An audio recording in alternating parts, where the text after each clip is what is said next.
Hello everyone, welcome to radical learning. আজকে আমরা করব তোমাদের যে ইংলিশের যে মেন কোর্স বুকের যে অর্থাৎ প্রথম যে চ্যাপ্টার আমরা কমপ্লিট করেছি এবং দ্বিতীয় চ্যাপ্টার নাম্বার 2, ঠিক আছে, অর্থাৎ চ্যাপ্টার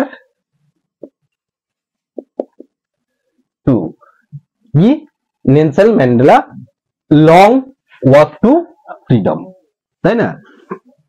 অর্থাৎ অ্যাকচুয়ালি এটা হচ্ছে নেলসন যে ম্যান্ডেলা তার যে অটোবায়োগ্রাফি আছে, তাই না? অটোবায়োগ্রাফিটা হচ্ছে লং ওয়াক টু ফ্রিডম। কে লিখেছেন? এই নেলসন ম্যান্ডেলা। এই লং ওয়াক টু ফ্রিডমেরই তোমাদের যে পার্টটা দেওয়া আছে, এটা একটা এক্সাম পার্ট, তারই একটা ছোট অংশ সেখান থেকে তুলে এখানে কিন্তু দেওয়া আছে। এখানে রিটেন বাই নেলসন রহিলালা ম্যান্ডেলা, তাই না? এবার দেখো, এই যে অটোবায়োগ্রাফি নেলসন ম্যান্ডেলা যে লং ওয়াক টু ফ্রিডম, এখানে নেলসন ম্যান্ডেলার কথা বারবার আসছে। কে লিখেছেন? Nelson Mandela. তো তোমরা নেলসন ম্যান্ডেলা সম্পর্কে জানো, যদি না জেনে থাকো তাহলে নেলসন ম্যান্ডেলা তিনি হচ্ছেন একজন আফ্রিকান পিপলই বলা যেতে পারে, একটা ডিগনিটারি পিপল, ঠিক আছে? এই নেলসন ম্যান্ডেলা তিনি কিন্তু প্রথম সাউথ আফ্রিকাতে তার পার্টি যে ফর্ম করেছিল আফ্রিকান ন্যাশনাল কংগ্রেস, ঠিক আছে, অর্থাৎ আফ্রিকান ন্যাশনাল কংগ্রেস। দেখো এখানে ANC, তিনি একটা পলিটিক্যাল পার্টি একটা ফর্ম করেছিলেন। এই পার্টিটাকে ফর্ম করার জন্য তাকে কি কি করতে হয়েছে, কেন তিনি এই পার্টিটা ফর্ম করেছিলেন? অ্যাকচুয়ালি তোমরা এই টপিকটা যখন পড়বে তখন একটা কথা বারবার আসবে, দেখবে অপারেশন, ঠিক আছে, অ্যাপারথাইড। এই যে অ্যাপারথাইড দেওয়া আছে, অ্যাপারথাইড কথাটা মানে কি? অ্যাপারথাইড কথাটা মানে হচ্ছে যে separate people according to their race, অর্থাৎ তার কেউ হয়তো আফ্রিকাতে মানে সাউথ আফ্রিকাতে ব্ল্যাক পিপল ছিল, তার সাথে সাথে হোয়াইট পিপল ছিল, কিন্তু অ্যাকচুয়ালি সাউথ আফ্রিকাতে এতদিন ধরে কারা রাজত্ব করে আসতো? হোয়াইট পিপলরা, এবং তারা ব্ল্যাক পিপলদের কি সাপ্রেস করে রাখতো। সুতরাং এই যে ব্ল্যাক পিপলরা তারা বিভিন্ন জায়গা, বিভিন্ন সমাজের বিভিন্ন ক্ষেত্রে মানে on the field of equality হোক, তাদের নিজস্ব ডিগনিটি হোক, স্পিচ হোক, তারা সবসময় কিন্তু এই সমস্ত দিক থেকে যে বেসিক যে ফান্ডামেন্টাল যে জিনিসগুলো থেকে তারা কিন্তু বঞ্চিত, কারণ তাদেরকে সবসময় মানে উৎপীড়ন নিপীড়নের শিকার হতে হতো। কারা করতো? হোয়াইট পিপলরা। তো এই হোয়াইট এই যে সিস্টেমটাকে, যে রেসিয়াল ডিসক্রিমিনেশন ছিল সমাজে, এটাকে বলা হতো অ্যাপারথাইড সিস্টেম, ঠিক আছে? এই অ্যাপারথাইড সিস্টেমের জন্য ফাইট করার জন্যই কিন্তু নেলসন ম্যান্ডেলা এই পার্টিটা ফর্ম করেছিলেন, আফ্রিকান ন্যাশনাল কংগ্রেস, যার মেন কাজই হচ্ছে কি, যে এই রেসিয়াল যে তাদের যে গভর্নমেন্ট ছিল, অ্যাকচুয়াল তারা ছিল রেসিয়াল গভর্নমেন্ট। রেসিয়াল গভর্নমেন্ট তাদের কাদেরকে সাপোর্ট করতো? হোয়াইট পিপলদেরকে। তো এর বিরুদ্ধে তিনি কিন্তু সারা জীবন কিন্তু ফাইট করে গেছেন। তিনি কি বলেছেন? Nelson Mandela form a party. তাহলে কেন পার্টি ফর্ম করেছিলেন? African National Congress, ANC। তারপরে কি?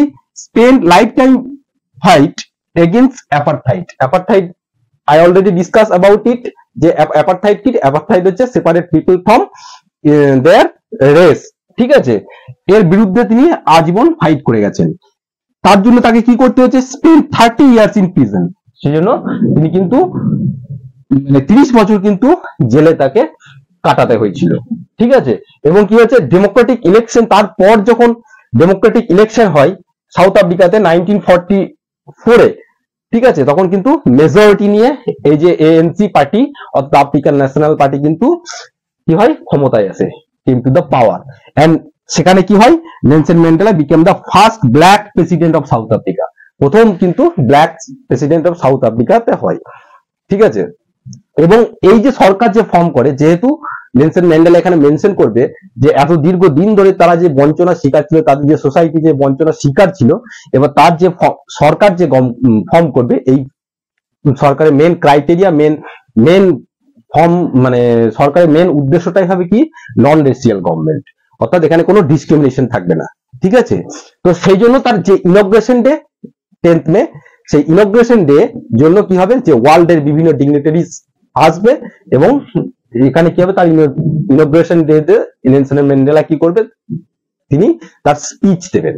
ঠিক আছে, এবং তিনি বলবেন যে কিভাবে তিনি এই একটা লং ফ্রিডমের মাধ্যমে কি করেছে, তারা আজকে এই জায়গায় তারা একটা রেসিয়াল নন রেসিয়াল গভর্নমেন্ট তারা একটা ফর্ম করতে পেরেছে, এবং কিভাবে তারা ডেমোক্রেসিকে আফ্রিকাতে আনতে পেরেছে, এবং কিভাবে তারা অ্যাপারথাইডকে তারা ইরাডিকেট করতে পেরেছে। এই সম্পর্কেই কিন্তু তোমাদের আজ এই নেলসন ম্যান্ডেলার এই যে চ্যাপ্টার 2 এর যেটা আছে Nelson Mandela long walk two freedom, এখানে কিন্তু এই সম্পর্কেই আমরা পড়বো। এবার এই ভিডিওটা আমরা 3টে পার্টে করব, ঠিক আছে। আজকে আমরা দেখবো প্রথম পার্ট, তারপর দ্বিতীয়, তারপর তৃতীয়, ঠিক আছে। চলো এবার তাহলে দেখে নেওয়া যাক প্রথম পার্টে লাইন বাই লাইন কি দেওয়া আছে। দেখো এবার আমরা অটোবায়োগ্রাফিটা লাইন বাই লাইন পড়ব। কি বলা রয়েছে, বলেছে 10th May dawn bright and clear, অর্থাৎ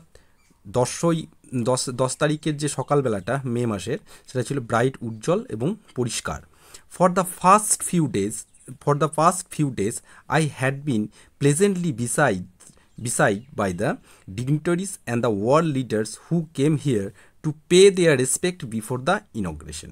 অর্থাৎ বিগত কয়েকদিন ধরে কি হচ্ছে, মানে আই হ্যাভ বিন প্লেজেন্টলি, দারুণভাবে, বিসাইডস মানে হচ্ছে সারাউন্ডেড, কি তাকে ঘিরে আছে কি ডিগনিটারিস, অর্থাৎ বিভিন্ন ব্যক্তিত্ব এবং ওয়ার্ল্ড এবং বিশ্বের বিভিন্ন নেতারা, যারা এখানে who were coming to pay their respect, যারা এখানে এসেছে তাদেরকে রেসপেক্ট জানানোর জন্য, বিফোর দ্য ইনগ্রেশন, অর্থাৎ ইনগ্রেশনের আগে।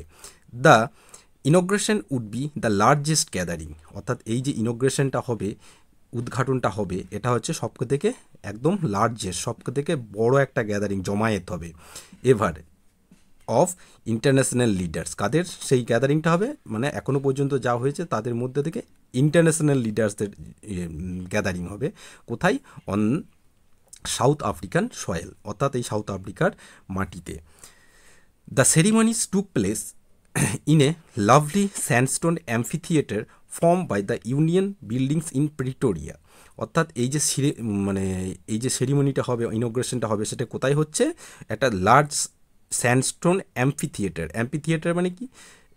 অ্যাম্ফিথিয়েটার মানে হচ্ছে এখানে দেওয়া আছে একটা বিল্ডিং উইদাউট রুফ, অর্থাৎ a building without roof many rows seats rise in step, ঠিক আছে। যেমন রোম, এবং সাপোজ এখানে একটা পোডিয়ামের মতো রয়েছে, ঠিক আছে, এখানে পোডিয়ামের মতো রয়েছে, এখানে সিট, এখানেও বসার জন্য সিট রয়েছে, এখানেও বসার জন্য সিট রয়েছে, অর্থাৎ এই যে খোলা একটা জায়গা, এই যে বড়, এখানে আছে, এটাকে বলছে amphi theatre.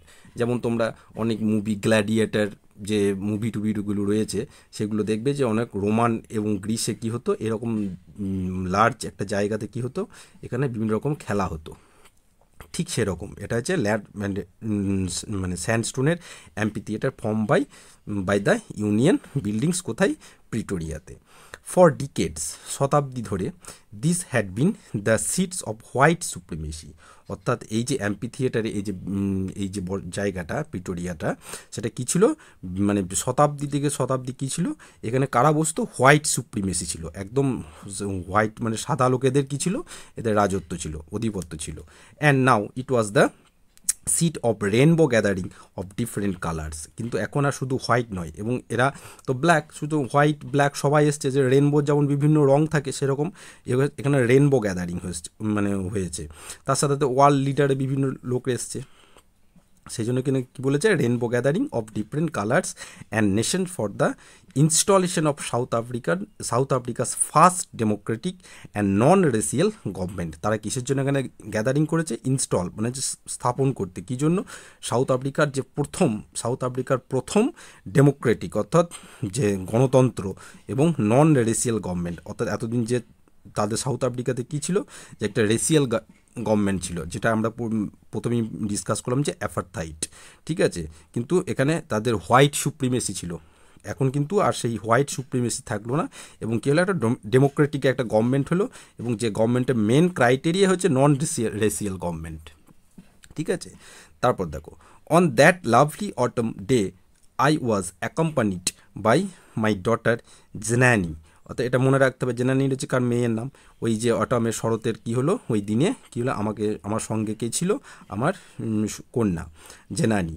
On the podium, অর্থাৎ স্টেজের ওপর কী হলো, mister D Lark was the first শোন in the second deputy president, অর্থাৎ পোডিয়ামের ওপরে কি হলো, এই যে মিস্টার ডি লার্ক, এখানে মিস্টার ডি লার্ক কী করলো, ওয়াজ দ্য ফার্স্ট শোন মানে হচ্ছে এখানে শপথ নিল, অর্থাৎ শপথ ওথ আমরা বলতে পারি, ওথ শপথ নিল as a second deputy president, দ্বিতীয় মানে ডেপুটি প্রেসিডেন্ট হিসাবে সে কিন্তু শপথ নিল।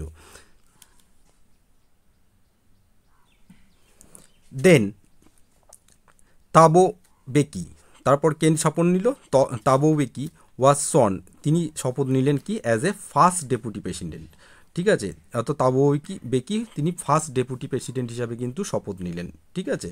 তারপরে when it was my turn, যখন আমার সময় এলো, আই প্লেজড, অর্থাৎ প্লেজ মানে প্রমিস করা বা অঙ্গীকার করা, প্রমিস বলতে পারি, টু ওবে, আমি মানে অঙ্গীকার করলাম, আমি শপথ নিলাম কি, টু ওবে কি মানবো, ওবে মানে মান্য করবো, and uphold the constitution and to devote myself to the wellbeing of the republic and its people, অর্থাৎ যখন টার্ন এলো তখন আমি শপথ নিলাম যে আমি আমার কনস্টিটিউশনকে মেনে চলবো এবং আমাদের যে সাউথ আফ্রিকার যে লোক রয়েছে তাদের ওয়েলবিং, তাদের মঙ্গলের জন্য কি করব, মানে সবসময় আমি কাজ করে যাব, of the republic and its people, to the assemble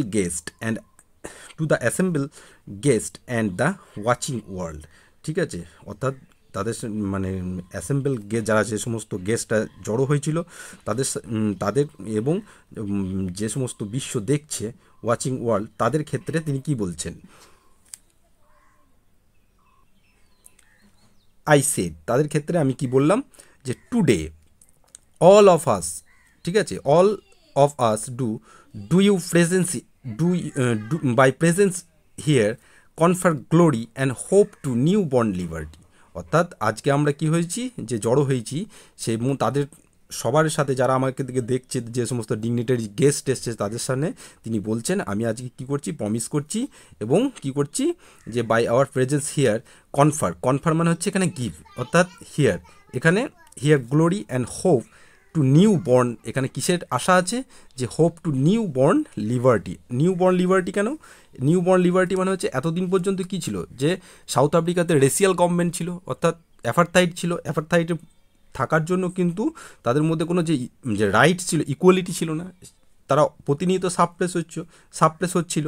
সুতরাং এখন যে নতুন যে গভর্নমেন্ট হলো সেটা নন রেসিয়াল গভর্নমেন্ট, সুতরাং এখন নিউ বর্ন তার প্রত্যেকেই সমান লিবার্টি, স্বাধীনতা পেল, ফ্রিডম পেল, সেজন্য out of the experience of an extraordinary human disaster that lasted too long, ঠিক আছে, মানে যে এক্সপিরিয়েন্স, যে রেসিয়াল যে ডিসক্রিমিনেশনের ফলে যে এক্সপিরিয়েন্স ছিল সেটা ছিল যেটা ছিল একটা এক্সট্রাঅর্ডিনারি হিউম্যান ডিজাস্টার বলা যেতে পারে, দ্যাট লাস্টেড, যেটা অনেক দিন মানে স্থায়ী ছিল, lasted too long, must be born a society of which all humanity will be proud, এখন আমাদের যে সোসাইটি, যে নতুন যে মানে গভর্নমেন্ট ইনস্টল হচ্ছে সেখানে কি করছে, সেখানে একটা নতুন সোসাইটি জন্ম নেবে, ঠিক আছে, যেখানে যার মেন ভিত্তি কী হবে, which all humanity will be, মানে সমস্ত হিউম্যানিটি মানবিকতা কী হবে, যেটা দেখে প্রাউড ফিল করবে, ঠিক আছে। তারপর দেখো, we who were outlaws not so long ago, we who were outlaws মানে যেহেতু এখানে সাউথ আফ্রিকাতে কী ছিল, রেসিয়াল গভর্নমেন্ট ছিল, ঠিক আছে, রেসিয়াল গভর্নমেন্ট থাকার ফলে যে অন্যান্য যে কান্ট্রি তাদের মানে সাউথ আফ্রিকার সাথে ডিপ্লোম্যাটিক যে রিলেশনশিপ সেটা কিন্তু কাট আপ করে দিয়েছিল, সেজন্য because of its policy of apartheid কী করেছে, many countries had earlier broken off the democratic relationship with South Africa, সেজন্য এতদিন যে আমরা আউটলস ছিলাম so long ago, have today been given the rare privilege to be host to the nations of the world on our own soil, অর্থাৎ এতদিন আমরা যেটা ছিলাম, আমরা কাট আপ ছিলাম, অন্য নেশন যে আমাদের সাথে রিলেশন আমাদের রাখতো না, কিন্তু এখন কি হ্যাভ টুডে কী করেছে, গিভেন দ্য রেয়ার প্রিভিলেজ, তারা আমাদেরকে প্রিভিলেজ সুবিধা সম্মান দিয়েছে, টু বি দ্য হোস্ট, ঠিক আছে, to the nation of the world, ঠিক আছে, on our own soil. We thank all of our distinguished international guest, আমরা মানে ধন্যবাদ জানাচ্ছি যে সমস্ত আন্তর্জাতিক যে ডিস্টিংগুইশড পার্সন যারা এসছে, for having come to take possession with the people of our country of what is. আচ্ছা, আমাদের এই যে পজেশন অর্থাৎ যে সন্ধিক্ষণে কী করেছে, পিপল অফ আওয়ার কান্ট্রি, আমাদের লোকেদের সাথে যে জড়ো হয়েছে। And what is after all a common victory for justice. ঠিক আছে, যার মানে আফটার অল যেটা হচ্ছে একটা কমন ভিক্টরি ফর জাস্টিস, অর্থাৎ ন্যায়ের একটা জিত। ঠিক আছে, ফর এ পিস, শান্তির জন্য, ফর এ হিউম্যান ডিগনিটি, অর্থাৎ মানুষের যে সম্মান তার জন্য। অর্থাৎ এই যে একটা নতুন সরকার যেটা ইনস্টল হলো, তার মেন ক্রাইটেরিয়া কী হলো, এই সরকার কী দেবে, এখন দেবে জাস্টিস দেবে, ইকুয়ালিটি দেবে, পিস ফর অল, এবং হিউম্যান যে ডিগনিটি, প্রত্যেকটা মানুষের আত্মসম্মান, সেটা কিন্তু এই সরকার কিন্তু সুরক্ষিত করবে। এর আগে যে সরকার ছিল সেটা কি ছিল, সেটা ছিল তোমার যেহেতু অ্যাপারথাইড সরকার ছিল, অর্থাৎ রেসিয়াল ডিসক্রিমিনেশন সেখানে ছিল, সেই জন্য বিভিন্ন মানে সাউথ আফ্রিকা আউটলস ছিল। ঠিক আছে, অনেক কান্ট্রি তাদের যে মানে ডেমোক্রেটিক ডিপ্লোম্যাটিক যে রিলেশন তার সঙ্গে কাট আপ করে দিয়েছিল। সেই জন্য যেহেতু এখন নন রেসিয়াল গভর্নমেন্ট ইনস্টল হয়েছে, সেই জন্য বিভিন্ন ইন্টারন্যাশনাল যে ডিগনিটারিজ গেস্ট এসছে, তারা কিন্তু এখানে এসছে। ঠিক আছে, সেই জন্য তাদেরকে মানে ধন্যবাদ জ্ঞাপন করছে এবং তাদেরকে বলছে যে এই যে সরকার ইনস্টল হচ্ছে, এখানে কী হবে, জাস্টিস থাকবে, পিস থাকবে, এবং হিউম্যান ডিগনিটিকে কী হবে, সিকিওর করা হবে। ঠিক আছে, তারপর দেখো, we have at last achieve our political emancipation. অর্থাৎ অবশেষে আমরা কি করেছি, অর্জন করতে পেরেছি পলিটিক্যাল ইম্যান্সিপেশন মানে হচ্ছে মানে রেস্ট্রিকশন, পলিটিক্যাল রেস্ট্রিকশন। এর আগে কি ছিল, পলিটিক্যাল রেস্ট্রিকশন ছিল না ডিউ টু অ্যাপারথাইড। ঠিক আছে, উই প্লেজ আওয়ার সেলফ, অর্থাৎ আমরা নিজেদেরকে কি করছি, আমাদের প্রমিস করছি আমাদের নিজেদেরকে কি, to liberate all our peoples from the হচ্ছে কন্টিনিউইং বন্ডেজ অফ পভার্টি, যেখানে আমাদের যে সমস্ত লোক তাদেরকে মানে লিবার্টি, স্বাধীনতার জন্য, এবং সেই সমস্ত লোককে যারা কী হচ্ছে কন্টিনিউইং বন্ডেজ অফ পভার্টি, যারা দীর্ঘদিন ধরে পভার্টি, দারিদ্রতা, ডিপ্রেভেশন, অর্থাৎ মানে কি বলবো, ডিপ্রেভেশন মানে যে কোনো অধিকার থেকে তাদেরকে বঞ্চিত করা, এবং সাফারিং অর্থাৎ দুঃখ কষ্ট থেকে যারা ভোগ করে আসছে, এবং সাফারিং, এবং gender and other discrimination and also other discrimination. অর্থাৎ এখান থেকে তাদের এরপর থেকে এই সরকার ইনস্টলের পর থেকে এই সমস্ত জিনিসগুলো যারা আমরা লং টাইম থেকে পভার্টি, ডিপ্রিভিয়েশন, সাফারিং, জেন্ডার এবং আদার ডিসক্রিমিনেশন ফেস করে আসছিল, সেখান থেকে কি করতে হবে, নিজেদেরকে আমরা কি করেছি, স্বাধীন করেছি। ঠিক আছে, তারপরে দেখো, never never never again shall it be that this beautiful land will again experience the oppression one by another. বলছে কখনোই না এই যে বিউটিফুল, এই সুন্দর ল্যান্ডে কি হবে, এই সুন্দর সাউথ আফ্রিকান সয়েলে কিন্তু আর এক্সপিরিয়েন্স, অর্থাৎ এই যে অপারেশন, যে দমন, উৎপীড়ন, অর্থাৎ রেসিয়াল অর্থাৎ হোয়াইটিস্টরা কী করতো, যে ব্ল্যাক পিপলদের উপর যে যে দমন করে রাখতো, অপ্রেস করে রাখতো, সেটা কিন্তু আর কোনো দিন হবে না। সেটার যেটা এক্সপিরিয়েন্স, সেই জন্য তারা কী করেছে, experience the oppression of one by another, যে হোয়াইট পিপলরা কীভাবে ব্ল্যাক পিপলদের সাপ্রেস করে রাখতো। সুতরাং আজকের পর থেকে কিন্তু এটা আর কখনোই এই অপারেশন আর কিন্তু চলবে না বা হবে না। তারপরে কি বলেছে দেখো, the sun shall never set on the glorious a human achievement. ঠিক আছে, the sun shall never set on, অর্থাৎ যে সূর্য, যে নতুন যে মানে কি জাস্টিস, পিস এবং হিউম্যানিটির যে সরকার, অর্থাৎ যে সূর্য যেটা উঠেছে, সেটা কখনোই, এই যে সূর্য মানে এই সূর্য বলা হয়েছে, অর্থাৎ রেসিয়াল মানে ফ্রি গভর্নমেন্ট, অর্থাৎ কোনো ডিসক্রিমিনেশন থাকবে না, সেই গভর্নমেন্ট, এই গভর্নমেন্ট কী হচ্ছে, shall never be set on so glorious a human achievement. ঠিক আছে, অর্থাৎ মানে কখনোই যাবে না, কারণ এটা সো গ্লোরিয়াস এ হিউম্যান, এটা একটা human achievement. Let freedom reign, God bless Africa. এবার কি করবে, এতক্ষণ রিন মানে হচ্ছে রাজত্ব করা, অর্থাৎ এখন এবার স্বাধীনতায় কি করবে, এখানে রাজত্ব করবে, এবং গড ব্লেস, ভগবান যেন আফ্রিকাকে কি করে, যে আশীর্বাদ করে, গড ব্লেস আফ্রিকা। এতদিন কেন কি ফ্রিডম রিজিন, এতদিন কি ছিল, লিবার্টি কিন্তু লোকের মধ্যে ছিল না। ঠিক আছে, এখানে অলওয়েজ যে হুইটিসরা কী করতো, অর্থাৎ হোয়াইট পিপলরা কী করতো, ব্ল্যাক পিপলদের সাপ্রেস করে রাখতো, তাদেরকে সোশ্যাল জাস্টিস থেকে বঞ্চিত করে রাখতো, তাদের মানে তাদের পার্সোনাল লাইফে কোনো পিস বলে কোনো জিনিস ছিল না, কোনো হিউম্যান ডিগনিটি ছিল না, সেইগুলো সব কিন্তু আবার ইনস্টল হলো, অর্থাৎ ডেমোক্রেটিক গভর্নমেন্ট হলো, নন রেসিয়াল ডেমোক্রেটিক গভর্নমেন্ট হলো, যার ফলে ফ্রিডম কিন্তু আবার পুনরায় মানে যেটা ইনস্টল হলো, যেটা আর কখনোই অস্ত যাবে না। সেই জন্য কী বলছে, গড ব্লেস, সেই জন্য ভগবান যেন গড আফ্রিকাকে মানে কি বলবে যে আশীর্বাদ করেন। সুতরাং এটা আমরা ফার্স্ট পার্ট দেখলাম। এবার আমরা দেখব নেক্সট পার্টে কি বলছে।